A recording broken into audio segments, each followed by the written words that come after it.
All right, well, isn't this the honor of a lifetime? Andrew Augustus.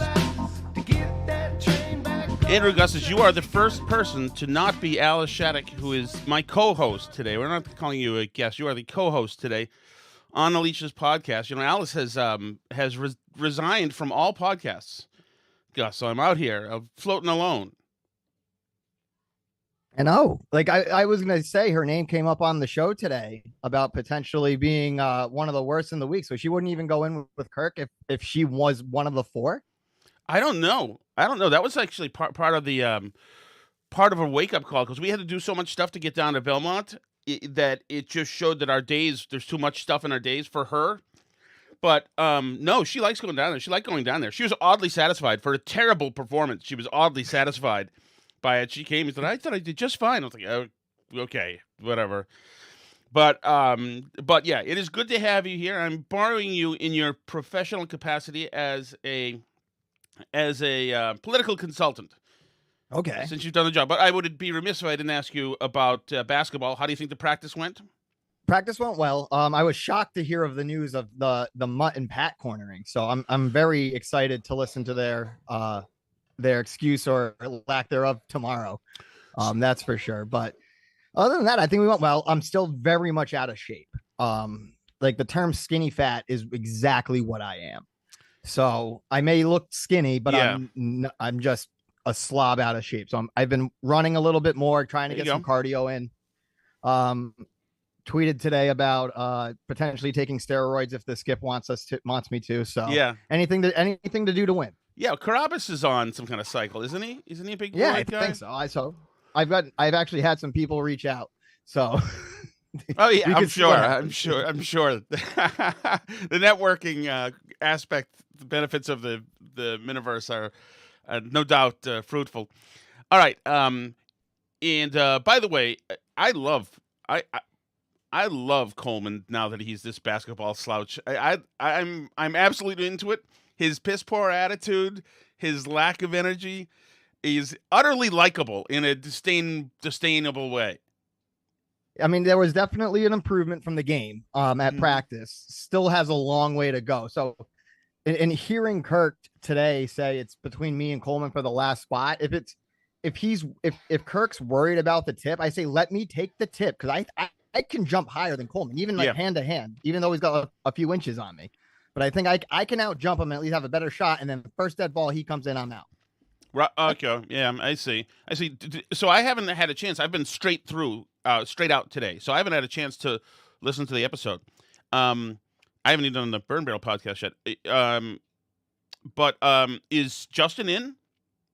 No.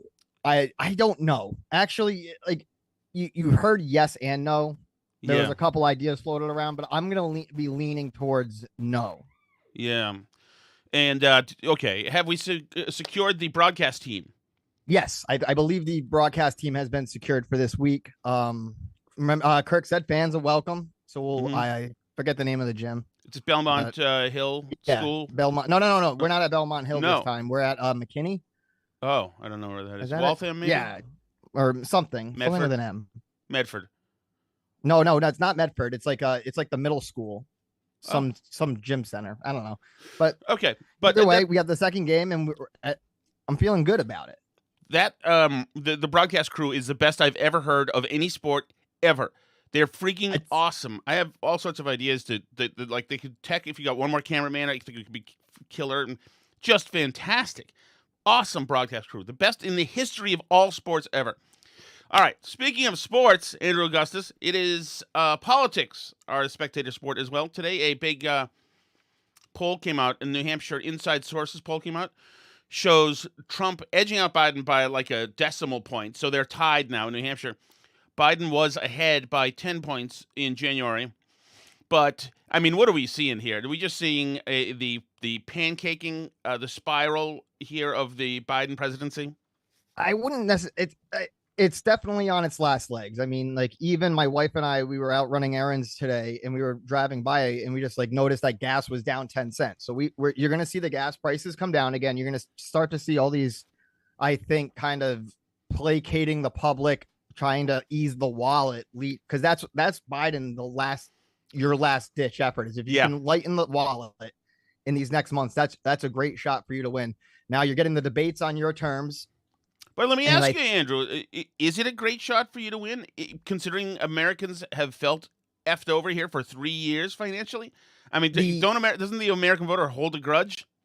Yes, but it's also, you have to think of, I always say it's the silent majority. Trump won in 2016 because the silent majority in the swing states came out and were like, we're done with this Democrat bullshit. Then you kind of saw it in 2020 where some of you say it's stolen. It wasn't. And that's simply can be easily explained away. But in 2020, people were just so unhappy that it's like think politics as a pendulum. And when Obama got elected, it started to swing a little more right. And then you had Trump, and then it started to take a hard left. And then Biden's now that reverse hard back to the other side. So now if we get Trump again, it's going to go hard the other way. So as I now feel as a disenfranchised voter, because I don't fully see myself on the far right. I don't see myself on the left at all. So like I kind of am in this no man's land where I get made fun of by both sides. And I'm like, all right.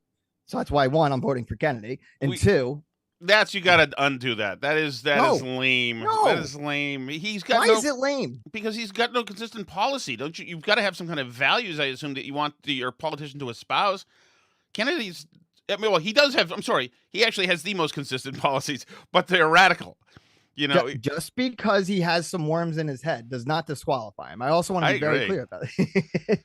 But no, it's one of those things that I don't like them putting Biden back up, because I think the I've never seen both parties so splintered within, because you kind of have your moderate Dems and then you have your far left Dems, like your AOCs. And then you kind of have your MAGA Republicans, and then you have your moderate Republicans. And the MAGA Republicans are much louder, and the far, far left are much louder because they're effective at getting their message out using social media and really focusing on identity politics. Whereas, which I'm happy with, they're having no audience at the debates, is that we're actually going to get a smart, intellectual, actual listen to policies. We're not going to hear Trump's people clapping over Biden talking and vice versa. It's going to be one of those situations that Trump's going to have to, he can put his jabs in like he always does. And they're going to try to stop him, but that's not going to happen. Trump has found his way around it. Yeah, he's going to shout across the stage. There's no way you're keeping. He'll use Biden's mic if you shut off Trump's mic. Yeah. He doesn't care. So you know what it's going to be. But again, the specifics why they're doing the debate so early is because Biden, this is Biden's camp knowing that he's going to lose these debates. You do not push to have debates in June for a November election if you think your candidate's the best one. Well, what do you think about this theory then, that they're doing it as a delay tactic? No, it's not what do you mean a delay tactic for what? So to buy them time to try to figure something out, even possibly a substitute for him. I mean, they have that answer already. If they don't have that answer, they have no one at this point. If you're the DNC, you know who you're going to put forward. And it has to happen at the convention. The only thing you can do, are you hoping that he shits his pants on stage and just become oh shit, now we have to article whatever him? Well, I think they've added in for that as a possibility, and they'll do whatever they can. I mean, they've already made it so part of it's going to be remote anyway, trying to borrow from 2020. But I heard you say something that you said the 2020 election was not stolen. You said it definitively. Yes, it's because. Have you met a gentleman named Michael Montante? Yes, I have met a gentleman named Michael Montante, and surprise, surprise, I will not listen to a guy who finished last in his class. Oh my goodness. Oof, those are rough words. That doesn't mean that he's not a street smart fellow. He's independently wealthy. He's got a nice spread. The situation, it's how people are like, how could Biden win when the other votes came in? No, those were mail-in ballots because one campaign said, hey, if you can't make it, do the mail-in ballot. Mm-hmm. We'll get it to you. Trump demonized that idea. I swear to you, if Trump embraced it, all Trump literally would have had to have done is just embrace the mail-in ballot process. Yeah. That swing would have been much different. That's a simple fact. And that was something that you didn't just see at the national level. Mhm. In local races all the way down in Rhode Island. It happened where I got texts from friends saying, "Oh, I'm back in. I'm back in." Next morning, I see they lost by 30 points. Yeah. Well, So yeah. it didn't just happen at the national level. It happened all the way down at the local level. And when you look at those campaigns, the Democrats, everyone said mail in, mail in, mail in. The Republicans said vote in person. Come here, like do it that way. Yeah, you have to cheat equivalent to the other side if you want to win. If they're cheating in a certain way you don't like, then start doing it. If as I always say, ballot harvesting or whatever. The way politics has always been is that the Democrats change the rules, the Republicans exploit the rules. That's exactly how it happens every single time. I like how you that's said, why I like how you said that, as I always say. Yeah, I mean, that's I've had, my wife has heard me go on these diatribes, like just rants, because I have no one else to rant to. So she's kind of just listening to me. I'm not allowed to go talk to politics when I go out with her friends or anyone, because apparently I get too sensitive because I just try to rile up everybody. Well, you've been very moderate so far. I mean, so who did you vote for in 2020? 2020, Bill Weld and Gary Johnson. Okay. Okay. I went, yeah. I mean, I even wrote. No, I wrote. No, they were 2016, but Weld was the Libertarian or the Independent in 2020. So I think he even I wrote his name in if I had to, but I know that's the route I did, because I like to think I'm the common sense guy. Like I want just common sense. Like, let's get the craziness out. Let's bring back some common sense. So, for instance, as far as common sense goes, these foreign entanglements that we have right now, should we be involved? I mean, on the geopolitical scale, yes. Simply because we have to be a nation that, one, we can't be afraid to be weak, but we also have to pick a side. I think if you look at the history and you look at the vitality, one in the Middle East, two now in Eastern Europe, you're looking at a situation where you could see some major countries, if two countries out on the western part of Eastern Europe and Asia team up, that's going to be a big problem because the amount of manpower, nukes, and then the sheer craziness factor. So you have to, you're going to need your hands, and you do need a foreign aspect of it. Now, do I think we should be like planning coups and shit? No. Wow. But too late for that, man. It's about 100 years in, But it's one of those, like, I think it's something that we should be ready if one of our allies gets attacked in any way.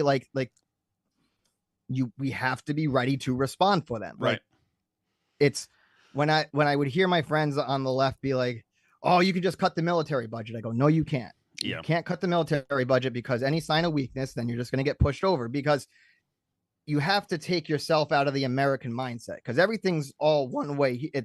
I always bring it back down to like I remember growing up on watching the Olympics, and I was always like, USA always won the most gold. Why was USA women's soccer always the best? Because here in the United States, we gave women opportunities sooner than the rest of the world. Now, I'm not saying that we're all even there, but it's the starting points there. That's why you see, like, in the WNBA, you see all these American players first, because that's where the priority's been for us, and they've had more experience and more time to grow. So it's one of those situations. I don't even know where I was going on that. No. I get you. You know where you are. You're halfway in between me and Montante. I'm a neocon. I'm for the CIA starting coups. As a matter of fact, I do think that we need to have influence all over the world. I think that China's filling the vacuum a lot right now. Yeah, it's one of those situations that there's going to be a World War III. No matter what happens, as long as humans are alive, someone's going to cross the line, offend someone else, do something too far, and it's going to happen, just because we can't control everything. Is World War III going to include a nuclear exchange? I mean, we opened that can of worms. So now it's like, we don't know, because the other thing is, who's going to listen? Like, we have rules of war, and that are these people still going to follow them if they get dire in death? We don't know. So we have to be ready. We have to be prepared. And if this sounds like I don't want this to sound insensitive, but they Yeah. always say the best training is practice. So if we're helping our allies, like tactics, you learn what works, what doesn't work. I mean, Totally. I worked for the Army for about a year and a half, 2 years, and Whoa, hold on. Doing what? I was doing so out in Natick, the Army base up in Natick, they do a lot of research and development, DevCom Soldier Center. Oh, wow. So basically anything the soldier wears, like the MREs are all developed, like the food and everything is all developed out in Natick. Huh. And then it gets mass produced elsewhere. But like all the testing, parachutes for the Army, all the standard issues things. Wow. So you see there's like, as I always will tell people, anyone with common sense tells you whatever they're telling you now, they have already advanced on. So Right. if they say this new piece of technology is coming out, It's come out. it's been out, it's been tested, and there's Right. something that's already better than it behind it. So Right. like you look at part of the reason why you saw the gun change was over was because what Sig Sauer did was they actually added a component to now it has the guns will have a feature you can't shoot unless there's a target on it. Oh, interesting. So you can't like misfire. It's you have to be aiming, and between AIs and computers lines it up. Now there'll be a mode to shut that off if you need to give cover or anything like that. But that's now supposed to limit the amount of bullets used. So that way you're not shooting unless you have a target. Oh, I see. It's interesting. Kind of some AI influence in a little Yeah, bit.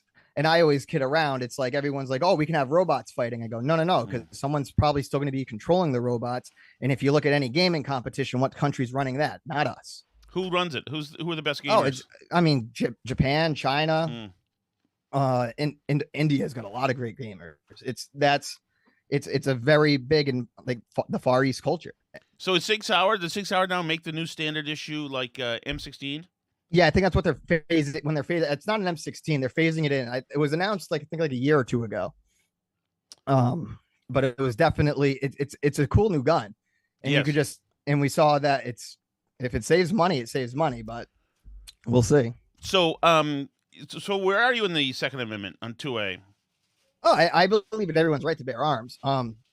Now, for me personally, I don't have any firearms in my house. I'm not comfortable having it for me for personal reasons. Okay. That's my therapist also agrees. Oh, I see. Okay. Yeah. You could harm yourself or somebody else in it. Myself. If you get into a bad place, right? Yeah. So I lived out in Nevada for 6 months. I loved it out there. What'd you do out there? I ran a 5-axis CNC machine at a composite tooling shop. My girlfriend at the time, I worked for her dad. So he had a first shop in Rhode Island, opened up a second shop out in Nevada. So I moved out there, helped him open the shop. Then we broke up. So I came back. That's when I started working for Alan right after that, on the Fung campaign. Alan Fung. Oh, Fun. Okay, I'm not sure who that is. It's a Rhode Island guy. Rhode Island Mayor Cranston ran for governor twice, lost to Raimondo, who's now the Secretary of Commerce or something. Yeah. So okay, so you worked for Alan, and then how did you end up working for? Was it Ayanna Presley? Rachel Rollins. Rachel Rollins, yeah. So she's not the first Democrat I worked for. The first one was Mara Lorza down in Providence, Rhode Island. I was a reporter. They poached me. They gave me like pretty much doubled my salary. And I was like, hell yeah. So yeah, that's great. So I went to there. But I'm surprised because usually, once you've thrown in with one side, then that's it. Usually. I mean, yes and no. Just because, again, one thing in Rhode Island that like the article in the Huffington Post about me, everyone in Rhode Island got a phone call. Mm-hmm. None, as you notice, the only people who talked about me in that article was the national people. Right. Because everyone in Rhode Island's like, no, this isn't who he is. It's like they even kind of said it was bullshit. So it was one of those situations that I'm like, all right, that's fine.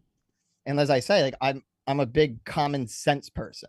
Yes. I can work for you if you have policies I believe in. And that was kind of like one of the things, even at the end, because that's when Trump came in. Yes. Like it was 2016. And like Alorza wanted to be like more aggressive. And I'm just sitting there talking to my boss. I'm like, I don't think we should do this. Like there's a bunch of dead deer around us. We're a healthy deer right now. Like, why are we going to put the dead deer on us and make us a target for no reason? We're a small state that like we can get away with stuff if we like just keep your head down, and you didn't want to do it. And I apologize. Did they want to embrace Trump more? No, God, no. No. Okay. So they wanted to stay away. Yeah, they just wanted to stay away. Yeah. I mean, That's they're the thing to do up progressive here. Democrats. Yeah. It was on the left side. So it's Okay. but there was also like some good policies that like the mayor did and would it be enforcing. So it's, as I always say, the one thing I want to see candidates do is actually be able to, during a debate, say, I like this policy of yours, and here's why I think it'd be a good idea and work. Just one fucking thing. Because at the end of the day in Congress, we see all the bitch fighting and the cat calling and making fun of each other's eyelashes and beach bods and lesbian haircuts, whatever the hell they're saying on the floor. And yet they're also still making laws that are fucking the American public every single day, and they're agreeing on that. So it's a situation where it's a situation where we need to get the children out of there. One, like I'm not electing people I want to get a beer with because I have shitty friends. Well, I mean, at least they have real life experience. It matters how shitty, I guess.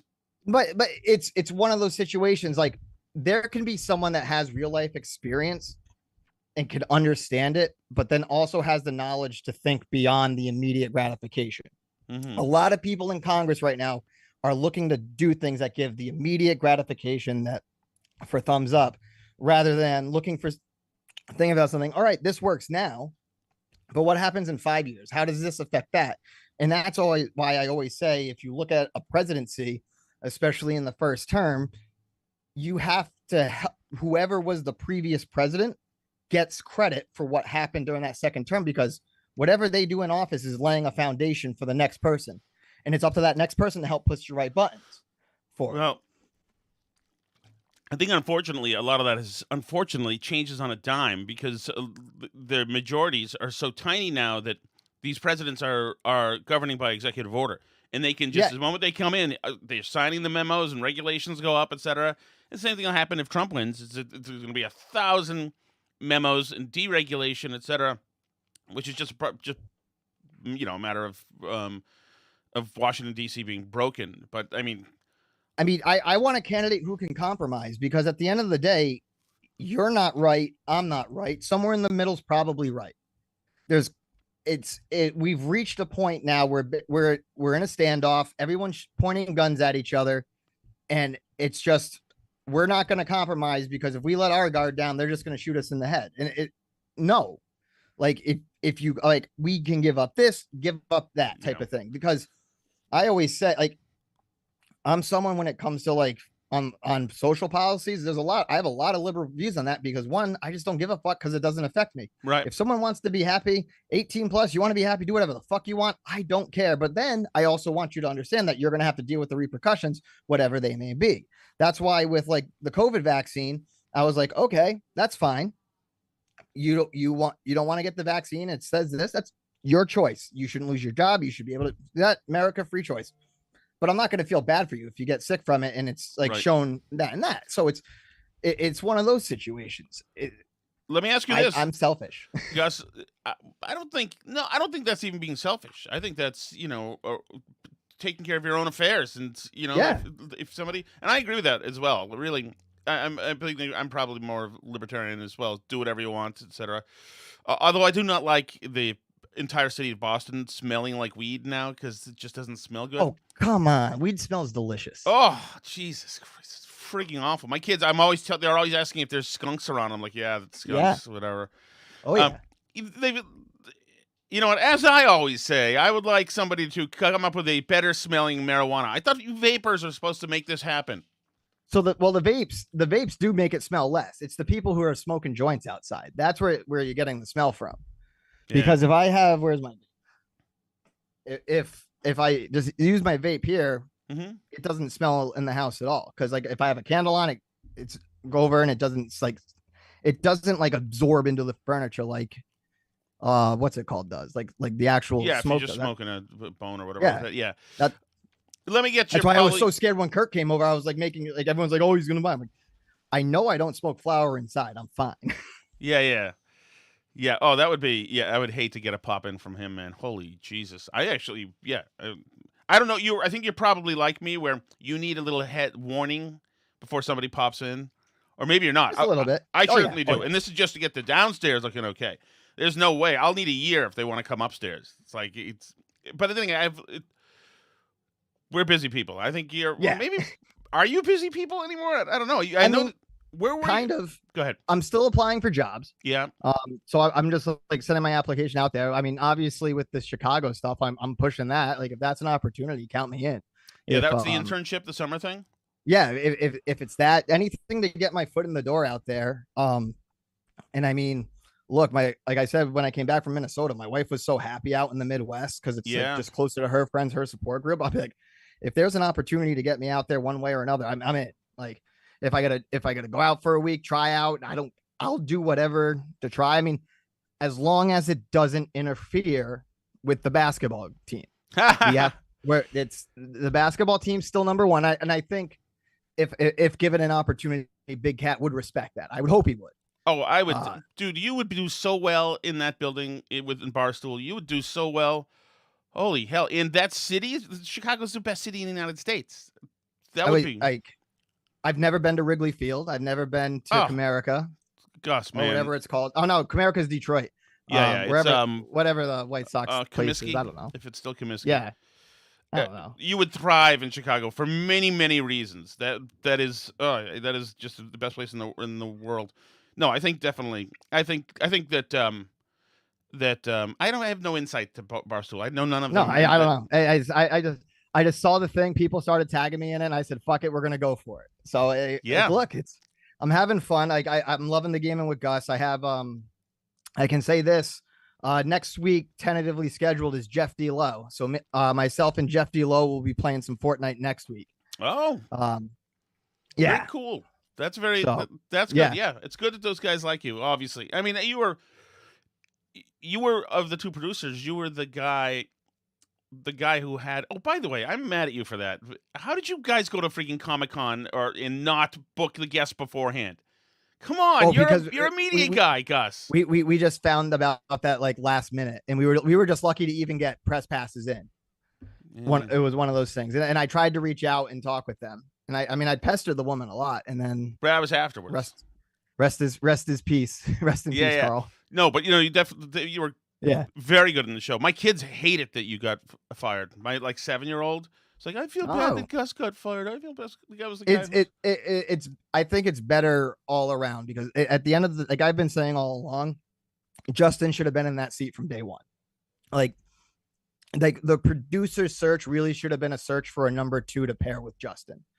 I think that agreed because it's just because Justin's been around long enough, and now I'm glad when that opportunity came up. Like when I first got the call from Kirk about it, I'm like, yeah, that's like makes sense. Like I wasn't mad, and then had me in the next day. I was like excited for actually that was the most nervous I was because I always sucked on the show when I was a producer, and I was never like I never wanted to be like I'm a mic like talking. I was never like kind of that was my strength. That was always my weakness, and then it is such a different feel being in the third chair rather than behind the booth because it's like, all right, I can just relax, make my dumb comments, Yeah. By the way, you're I don't think you sucked being a producer on the air. I think you were very entertaining, but maybe not who you wanted to be. I don't know. It was it was just a beating. Oh, it was good though. You took it so well. Good nature. It was fantastic. But I mean, that might be. I feel like that could be part of my pitch. If Barstool needs a fall guy, like let's go, just throw me out there. Well, yeah, I think you're probably just about willing to try anything.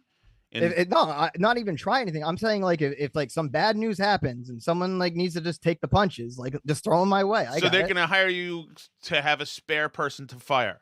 Not necessarily fire, but like if. Like when people call like to start harassing people and get mad and you know like the typical bullshit, like they want someone like it's Gus's fault. It's all Gus's fault. The guy's a fucking moron. Yell at him, and then they can just all yell at me. and I can take it. You're not sensitive. You don't seem to hold a grudge. Two older brothers beat my self-worth out of me a long time ago. Oh, that's good. That is always good. Yeah, people should ask about that. So you're newly married here. Is the plan to have kids? Right now, I'm very slim to no chance. So just because I'm low and slow. Does that mean you're like a low sperm count or something? Yeah, low sperm count and slow swimmers. Oh, really? Okay. Oh, yeah. You never know. Sometimes they'll have a day where they step up. I assure you. So the odds are... Oh, I lost my headphones. But the odds are low for me to begin with. So right now, there's like no immediate plans, especially like we're not at a point. Right. Would we rule out adopting if that's the case? Maybe. Yeah. I mean, we wouldn't rule out adopting if it shows out we can't have kids and we wanted kids. So yeah, it's not off the table. It's just one thing like we know we're not ready for right now.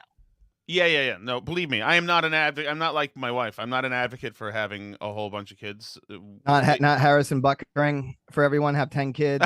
Make them all the women cook. I've been having to defend him all week on my show that I do, but I like the idea. I think trad wives are sexy. I like it, but I'm not a Catholic. I don't care about any of that stuff really. But as I always say, if that makes someone happy to be a housewife, stay-at-home mom, and all that, God bless them, let them do it. And it's not for everyone. And I think also where the outrage for that comes in, that's overblown.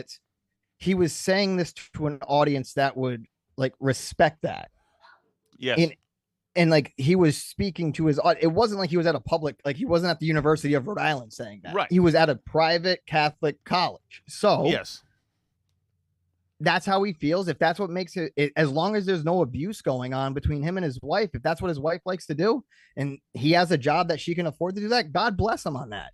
Like what he said wasn't inherently wrong. And of course it's sensational politics and sensationalizing everything, taking what he said and making it to the nth degree just to get a more sparked reaction from it. Yeah, no kidding. All right, Andrew Augustus, before I let you go, one final thing we need, using your political genius, we need your prognostication.